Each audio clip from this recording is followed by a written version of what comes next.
The Packers have taken the soul of this stadium. Our guys, they don't miss a beat. They know good things will come if we just keep on swinging away. Bears trying an onside kick, and it's Chicago football. You know, we're going to keep fighting until that clock says 0. Comes down to this. Touchdown! What? Are you kidding me? We're going to overtime. 16 off. 4th and 1. They fumble the snap. It is Bears football. Snap. Caleb. Touchdown Bears! It's over at Soldier Field.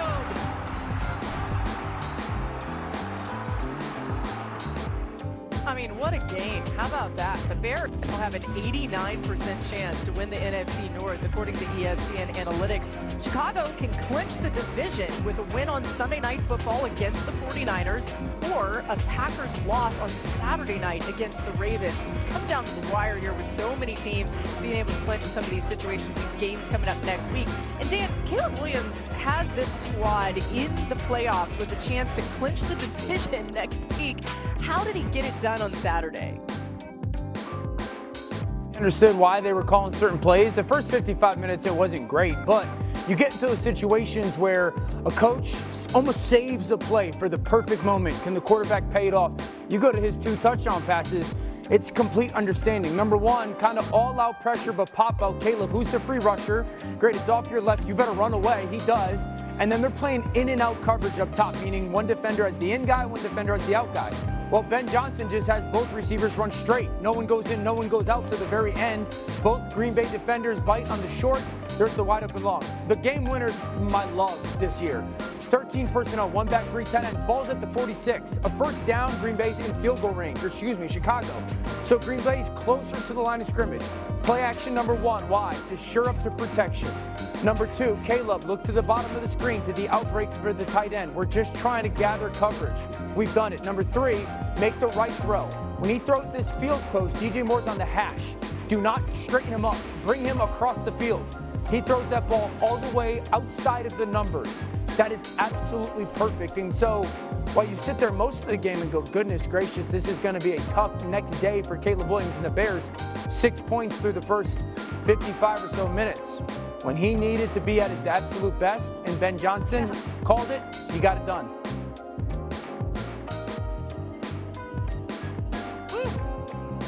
And I think even throughout the game, but especially in the later part, I was just so amazed by something I'm always amazed by watching Caleb this year, which is his ability to avoid sacks. And some of it is because of his capability, and some of it is also, of course, because the pass rush in Green Bay is diminished.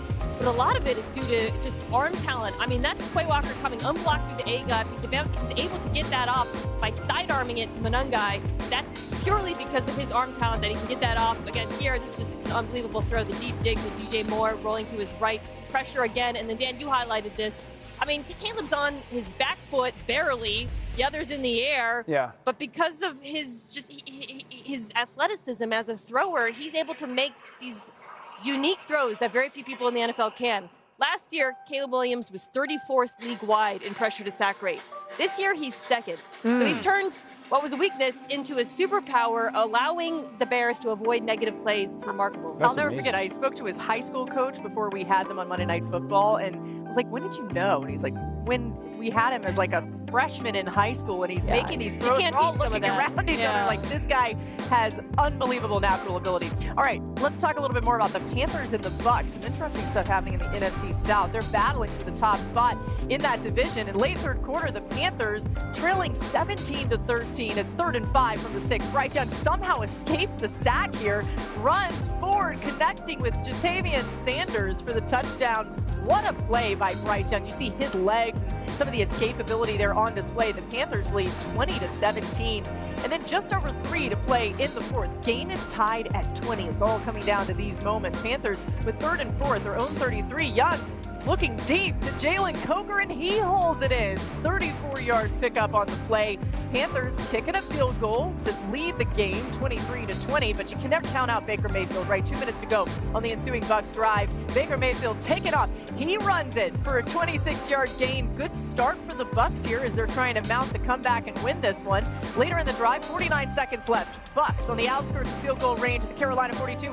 And Mayfield looking for Mike Evans, but it's picked off by Lathan Ransom. Evans and Mayfield not on the same page. It's rare for those two. The Panthers go on to win it 23-20. They take sole possession of first place in the NFC South.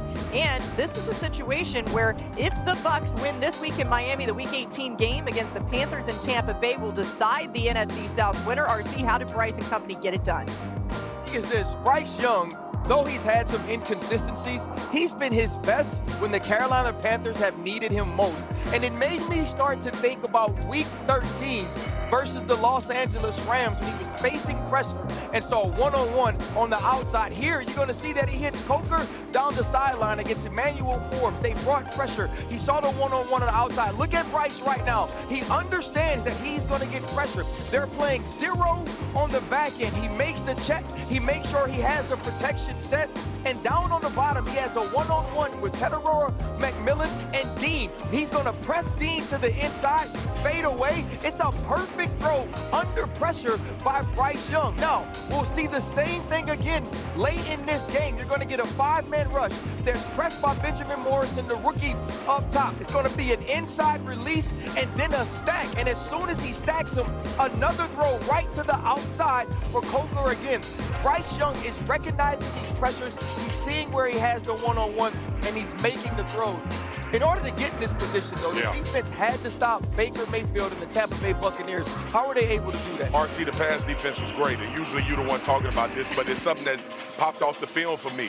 Mike Evans was not able to dominate this game. Obviously threw the fade to him for a touchdown early in the game, and you saw Ransom come up with the pick. But more importantly, like when Bucky Irving got going early, I was like, this is going to be a problem for Carolina. They're going to have to include people in the box, and now these receivers are going to be able to take over this game. This secondary is doing a phenomenal job. We're coming off a couple weeks ago where J.C. Horn took over a game. I think this young team is gelling, starting to learn how to win. And from a defensive standpoint, they're getting pressure up front, and they're taking care of the back end. This may be a sneaky team when they get into the back door, especially with the way you just talked about Bryce's play. They're just one of those teams that has to be consistent, but if they get hot, they're one of those teams that can also put out somebody that may be picked to beat them. Back to you, Laura. Guys, Bryce Young now has a career 12 game-winning drives in the fourth quarter and overtime, okay? That's the most in the NFL since he entered the league in 2020. As for ABC, and Lisa, we can only live in one reality, and that's the one where Philip Rivers has come out of retirement after 5 years away from the game. He's playing for the Colts, but how close was it to him playing for the 49ers, the team that'll be across from tonight? Yeah, Laura, well, just 3 seasons ago, when Rivers himself says that he was a little fresher out of the league, he got a call from his good friend, 49ers GM John Lynch. San Francisco at the time was having major quarterback injury issues. Starter Trey Lance had gone down with a broken ankle early in that 2022 season. Then backup Jimmy Garoppolo got hurt, and all the 49ers were left with was a rookie Mr. Irrelevant from that year's draft, a guy named Brock Purdy. Now, Purdy, of course, ended up ripping off 7 consecutive wins before getting hurt in the NFC Championship game. But before the 49ers realized that Brock Purdy was the future, John Lynch reached into the past and called Philip Rivers about coming out of retirement, a possibility that Rivers confirms was definitely real. Rivers said he put his pads back on, started working out again, and listened in on all of the 49ers offensive meetings via Zoom, just in case. In fact, get this, Kyle Shanahan said if San Francisco had ended up winning that NFC Championship game, Philip Rivers very well could have been taking his first snaps as a 49er as their starting quarterback in the Super Bowl. What do you think about that? It's incredible, Lisa. I mean, just the stories, and a lot of it will be on display tonight. We've got so many great things to talk about in the game where we'll see you. Also, later on in our show, we have a conversation with Troy Aikman and Philip Rivers that you don't want to miss. Just excellent stuff where Philip is very honest about his return to football, what it's taken.